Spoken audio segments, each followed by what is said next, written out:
মলি, এক কাপ চা দিবি? একতলা থেকে বলা পশুপতিবাবুর কথাগুলো পরিষ্কার শুনতে পেয়েছে মলি।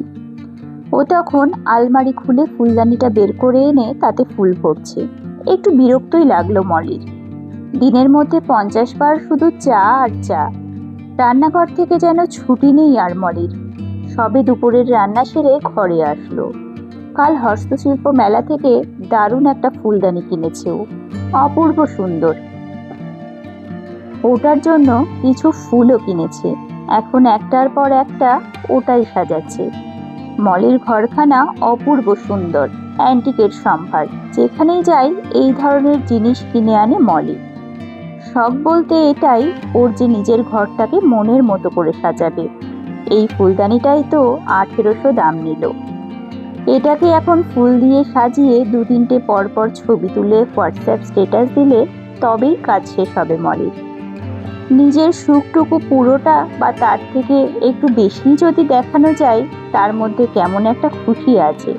এই যে অমৃতা, ওদের ক্লাসের সবচেয়ে সুন্দর আর পড়াশোনায় ভালো ছিল। ওকে একটু হিংসেই হতো মলির। কি সুন্দর চোখ দুটো, সুন্দর চুলগুলো, গায়ের রংটাও ঝকঝকে, আর পড়াশোনাও তুখর। খুব ইচ্ছে হতো মলির যদি ওর মতো চুলগুলো অন্তত পেত। কত ভালো ভালো রেজাল্ট করে এগিয়ে গেছিল অমৃতা। পেছনে দাঁড়িয়ে আর দেখতেই পেত না মলি ওকে, ভুলেই গেছিল অমৃতাকে। হঠাৎ একদিন ফেসবুকে দেখে থমকে গেছিল মলির আঙুলটা। অমৃতা না? অমৃতাই তো। বড় করে ছবিটা দেখছিল মলি।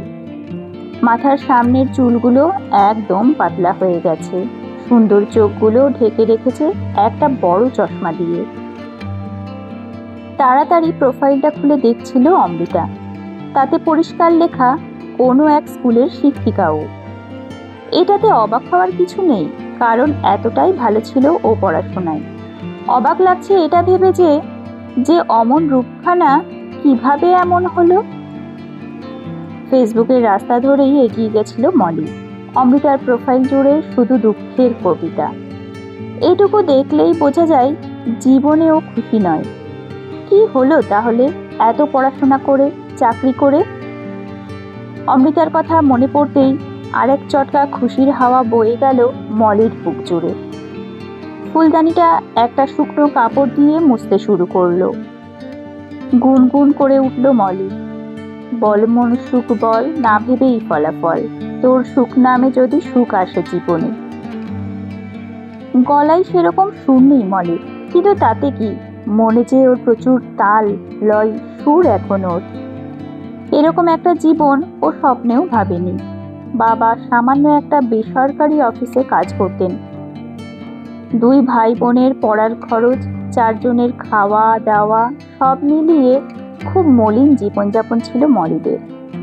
মলির ছোট মামিমার বাপের বাড়ির পাড়ায় সজলদের বাড়ি। বাবা ব্যাংকের ম্যানেজার, সদ্য রিটায়ার্ড করেছেন। ছেলের নিজস্ব ব্যবসা। মা মারা গেছেন বছরখানেক হলো। দাবি একটাই, মোটামুটি শিক্ষিত আর সুন্দরী হলে মাস 3 মধ্যে বিয়ে। মলি তখন গ্র্যাজুয়েশন করছে 2nd ইয়ার। দেখতে শুনতে মলি বেশ ভালো। তাই ওর কলেজ জীবনটাও খুব রঙিন ছিল।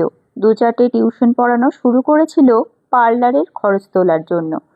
কারণ মলি ততদিনে বুঝে গেছে পড়াশোনায় ওর যা মান, তাতে খুব কিছু একটা করতে পারবে না। তাই বাকি যেটা পড়ে রইল সেই রূপ, ওটার যত্ন না নিলে ওর ওই বাড়িতেই না খেয়ে মরতে হবে। ফুলদানিটা গোছানো শেষ, এবার এটা রাখার পালা। কোথায় রাখবে সেটাই চোখ ঘুরিয়ে দেখছে মলি। ব্যালকনির দরজার পাশে একটা ছোট্ট টেবিল আছে। 6 মাস আগে অনলাইন থেকে কিনেছিল। টেবিলটা একটা হাতের উপরে রাখা, মানে পাগুলো যেন একটা হাত। দামটা একটু বেশি পড়েছিল, কিন্তু যতবার চোখ যায় মনটা জুড়িয়ে যায় মলির। ওর ওপরে একটা পেন স্ট্যান্ড রাখছে, কিন্তু সেটা সেরকম খোলেনি। এই ফুলদানিটা যেন ওই জায়গাটার জন্যই তৈরি। ফুলদানিটা রাখতেই মনটা ভালো হয়ে গেল মলির। একবার চোখ বুলিয়ে নিল মলি ঘরটাতে। দামি সোফা, দামি কার্পেট, মাথার উপর দামি লণ্ঠন। মাঝে মাঝে মনে হয় ও স্বপ্ন দেখছে। রাতটা শেষ হয়ে গেলেই স্বপ্ন শেষ হয়ে যাবে। আবার সেই নোনা দেওয়াল, ভাঙা টালির ছাদ, শিক ভাঙা জানলা আর ধোয়া ওঠা ভাত, সাথে সেদ্ধ দুটো আলু। ভেবেই যেন বুক কেঁপে যায় মলির। বছর 2 হলো বিয়ে হয়ে এসেছে এই বাড়িতে। কোনো ঝামেলা নেই, শুধু ওই শ্বশুরমশাইকে নিয়ে একটু বিপাকে পড়েছে মলি। খাওয়া দাওয়ার বড্ড বাজ। মাছ হবে ছোট ছোট, আলু কাঁচকলার পাতলা ঝোল। বড় মাছ যদি ঢুকেও পড়ে, সেটা পেঁপে দিয়ে সেদ্ধ করে জল ঢেলে ফুটিয়ে দিতে হবে অল্প নুন দিয়ে। খালি সারাদিন একটাই কথা, ওনার শরীর ভালো নেই। সুগার ছাড়া আর সেরকম ওনার রোগ নেই, তাও বোধহয় নিজেকে রোগী ভাবতে ভালোবাসে। আর ওনার জন্যই রান্নাঘরে পচে মরছে মলি। কোথায় একটা রান্নার লোক রেখে দেবে তা না, সকাল থেকে রান্নাঘরে। তাও সজলের কোনো খাওয়ার ঝামেলা নেই ভাগ্যিস, না হলে বাকি সময়টুকু ওই রান্না করতেই কেটে যেত। যা বানাই শ্বশুরের জন্য তাই খেয়ে নেয় ওরা দুটিতে। মলি, ও মলি, 1 কাপ চা দে না। আবার ডাকলেন পশুপতিবাবু। গামছা পরে বসে আছেন উনি। স্নানের সময় ওই 1 কাপ চা না খেলে পেটটা ঠিক পরিষ্কার হয় না। আজকাল শরীরটা একদম ঠিক যাচ্ছে না পশুপতিবাবুর। মাঝে মাঝেই বুকটা ধড়পড় করে। খাওয়া দাওয়া কত মেপে মেপে করেন। রোজ পাতে 4টে সবজি রাখবেনই, পেঁপে, কাঁচকলা, উচ্ছে আর পালং। নিজেই সকাল সকাল হেঁটে বাজারে যান, সবজি মাছ সব কিনে আনেন। অনেকবার জিজ্ঞাসা করেছেন মলিকে, যদি ওর অন্য কিছু খেতে ইচ্ছা করে। আজ অবধি মুখ ফুটে কিচ্ছু বলেনি মেয়েটি। 2 বছর হলো বিয়ে হয়েছে, কোনো খারাপ কিছু দেখেননি মেয়েটার মধ্যে। পশুপতিবাবু চেয়েছিলেন একটু কমা ঘর, যাতে বাইরের পরিবেশে মন না থাকে, সংসারটা গুছিয়ে করে, পুরো প্রভাদেবীর মতো। কি সুন্দর সংসারটা গুছিয়ে করতেন উনি, পশুপতিবাবুর বউ। শিক্ষিত মেয়ে চেয়েছিলেন পশুপতিবাবু, কারণ উনি চাননি ওনার নাতি নাতনির ভবিষ্যৎ ওনার ছেলের মতো হোক। ব্যাংকে চাকরির জন্য সংসারে সেরকম থাকাই হয়নি পশুপতিবাবুর। পুরো সংসারটাই প্রভাদেবীর ওপর ছেড়ে রেখেছিলেন। গুছিয়ে সবটাই করতেন প্রভাদেবী, কিন্তু নিজের একমাত্র ছেলেটাকে ঠিকঠাক শিক্ষাটুকু দিতে পারেননি। ছেলেকে আগলে রাখতে গিয়ে ঠিকঠাক মানুষটাই করতে পারেননি। ছোট থেকেই পড়াশোনা নিয়ে খুব একটা গুরুত্ব দেননি প্রভাদেবী। কোনো রকমের টেনে টুনে পাশটা করত। ওভাবেই নাম কেনার মতো গ্র্যাজুয়েশন শেষ করেছিল সজল। টাকার পেছনে ছুটতে গিয়ে ছেলের এমন অবনতি সত্যি চোখে পড়েনি পশুপতিবাবুর। আর যখন চোখ খুলল, ছেলের যা সর্বনাশ ঘটার ঘটে গেছে। তার মধ্যে প্রভাদেবীও হঠাৎ স্ট্রোক করে চলে গেলেন। তখন মনে হয়েছিল যে একটা বন্ধনে আটকাতে হবে ছেলেটাকে। একটা দোকান খুলে দিলেন, মোবাইলের দোকান, ঝাঁ চকচকে দোকান। চারিদিকে কাঁচের দেওয়াল, এসি, যেভাবে লোকজনকে আকৃষ্ট করা যায় আর কি। কিন্তু তাও কিছু করতে পারল না ছেলেটা। ব্যবসা, চাকরি, কোনো কিছু করার ক্ষমতাই নেই ছেলেটার। প্রভাদেবী নিজের আঁচলের তলায় রেখে ছেলেটাকে আরো যেন শেষ করে দিয়েছেন। একটু বেশি টাকারও হিসেবটাও রাখতে পারে না সজল, গুলিয়ে ফেলে বারবার।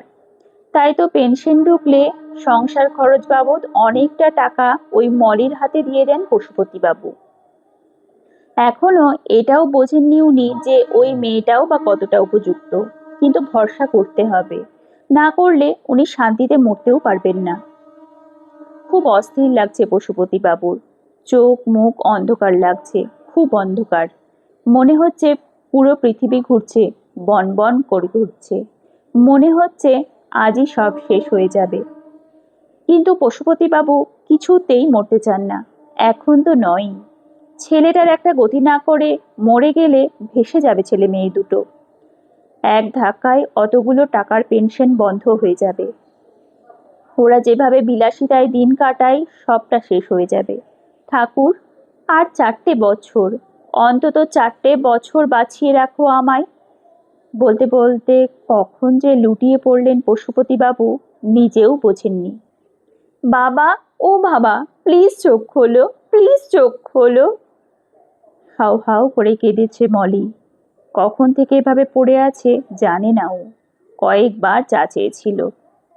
ফুলদানি নিয়ে এমন ব্যস্ত হয়ে গেছিল মলি যে ভুলেই গেছিল চা দিতে হবে। স্নান করে যখন নিচে নেমেছে প্রায় 2টো, এসে দেখছে মেঝেতে লুটিয়ে পড়ে আছেন পশুপতিবাবু। হায় ভগবান, কি করে মলি পারল এতটা দায়সারা হতে, তাও আবার সেই মানুষটার সাথে, যিনি আছেন বলেই মলির ঘর এত ঝলমলে, এত সাজো সাজো রব, এত বড় লোকিয়ানা। ছেলের ব্যবসা আছে দেখে বিয়ে দিয়েছিল মলির বাবা, কিন্তু ব্যবসার অবস্থা তো মলি বোঝে, ঘটিয়েও ডুববে না। আজ মাথার উপর পশুপতিবাবু আছেন তাই এত রমরমা। মানুষটা না থাকলে এই চালের ড্রাম, এই ডালের কৌটো, ফ্রিজ ভর্তি দুধ, ডিম, মাছ সব খালি হয়ে যাবে, সব। ঠিক ওই বাড়ির মতো দেখতে হয়ে যাবে এই বাড়িটাও। ভেবেই বুকটা কেঁপে উঠল মলির। অভাব খুব ভয়ঙ্কর, যে দেখেছে সে জানে। তারপর যখন অভ্যাস বদলাতে হয় বারবার, সেটাও বেশ কষ্টের। বোন, অ্যাম্বুলেন্স এসে গেছে। মলি দেখল সামনে মলয় দাঁড়ানো। পশুপতি বাবুকে ওভাবে দেখে প্রথম দাদাকেই জানিয়েছিল মলি, তারপর সজল। সজল মানুষটা নামেই আছে, বোধ বুদ্ধি কোনো কিচ্ছুর উপরেই মলের ভরসা নেই। আজ 1 সপ্তাহ হলো পশুপতিবাবু নার্সিংহোমে ভর্তি। নার্সিংহোমে বারান্দার করিডরে দাঁড়িয়ে এক নাগাড়ে সেই দিনটার কথা ভাবছে মলি। ভর্তি থেকে রোজ সকাল সকাল চলে আসে, সেই রাতে ফেরে। সারা দিন ঠাকুরকে ডাকছে, মানুষটাকে ফিরিয়ে দাও ঠাকুর, আর অভাবের সাথে লড়তে পারবো না, কথা দিচ্ছি, যত্নে ভালোবাসায় আগলে রাখবো। আজ সকালেও সদ্য কেনা ফুলদানিটার দিকে তাকিয়েছিল মলি। সেই ভালো লাগাটা কিছুতেই মনে আসছে না আর। সেদিন এটার দিকে দেখতে গিয়ে সবটা হারাতে বসেছে মলি আজ। মলি খুব বিরক্ত হতো পশুপতিবাবুর বারবার চা চাওয়াতে, অথচ উনি আছেন বলেই সকাল সন্ধে বড় কাপের 1 কাপ করে দার্জিলিংয়ের চা পাতার নির্যাস জোটে কপালে।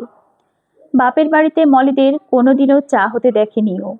চা খেতে হলে পাশের দোকান থেকে কাচের গ্লাসে 10 টাকার চা আসতো। শুধু কি তাই, এই যে সংসারের টাকা বাঁচিয়ে মাকে কিছু টাকা দিয়ে আসে মলি। ওর MA পাস দাদার একটা চাকরি প্রায় ঠিক করেই ফেলেছেন পশুপতিবাবু। আজ যদি উনি না ফিরেন সবটা শেষ হয়ে যাবে। কিছুতেই এটা হতে পারে না, কিছুতেই না। মলি দেখল নার্সিংহোমের লম্বা বারান্দায় রাধা কৃষ্ণের মূর্তিখানা। আজ অব্দি ঠাকুরের কাছে কিছু চেয়ে পায়নি ও, তবে উনি নিজের থেকে অনেকখানি দিয়েছেন মলিকে, যেটা ও চাওয়ার সাহসটুকু পায়নি। ঠাকুর, মানুষটাকে ফিরিয়ে দাও। আজ কতগুলো দিন হলো মানুষটার চোখ খোলেনি। মুখটা মনে পড়েই কষ্ট হচ্ছে মলির। বারবার মনে হচ্ছে একটা বার ফিরে আসুক, সন্তানের মতো আগলে রাখবো। 25 নম্বর পেশেন্টের বাড়ির লোক ডাক্তারের সাথে দেখা করবেন, মাইকে অ্যানাউন্স শুনে এক ছুট্টে দোতলায় উঠল মলি। মনে হচ্ছে গিয়ে হয়তো দেখবে সব শেষ, সব। মানুষটা শেষ, সুখ শেষ, শান্তি শেষ, দাদার চাকরি শেষ, মায়ের ওষুধ শেষ, বাবার বিশ্রাম শেষ। ডাক্তারবাবু, আসবো? 25 নম্বর পেশেন্টের বাড়ির লোক, মলি হাঁপাতে হাঁপাতে বলল। ডাক্তারবাবু আসুন বলেই ইশারায় দেখালেন পশুপতিবাবুর বেডটা। মলি ভয়ে ভয়ে তাকিয়ে দেখল, কিন্তু কিচ্ছু বুঝতে পারল না। ডাক্তারবাবু বললেন, আজ রেসপন্স করেছেন অনেকবার, মনে হচ্ছে বিপদমুক্ত। পেছনের গ্রাফটা দেখুন। মলি তাকালো স্ক্রিনে ফুটে ওঠা গ্রাফটার দিকে। সত্যি কিছু বুঝতে পারছে না, শুধু এটুকু বুঝতে পারছে যে গ্রাফটা কাল অবধি প্রায় সোজা ছিল, সেটা এখন উপরে উঠছে, বেশ উপরে, একটু নিচেও নামছে, কিন্তু ওপরে ওঠার প্রবণতাই বেশি। এটাই মানুষের জীবনের রেখা। বাবা, ও বাবা, অনেকবার ডাকলো মলি। আলতো করে চোখের পাতাটা খুললেন পশুপতিবাবু। সেই আধখোলা চোখের চাউনি দেখে বুকটা মুচড়ে উঠল মলির। এই প্রথম মনে হচ্ছে মলির কিচ্ছু না, না তোমার পেনশন, না আমার শৌখিনতা, না দাদার চাকরি, কিচ্ছু লাগবে না, শুধু মানুষটা ফিরে আসলেই হবে। আগলে রাখবে মলি। টপ টপ করে জল পড়ছে চোখ থেকে মলির। পশুপতিবাবুর হাত দুটো ধরে বলল, কিচ্ছু চাইবো না বাবা, শুধু তুমি ফিরে এসো।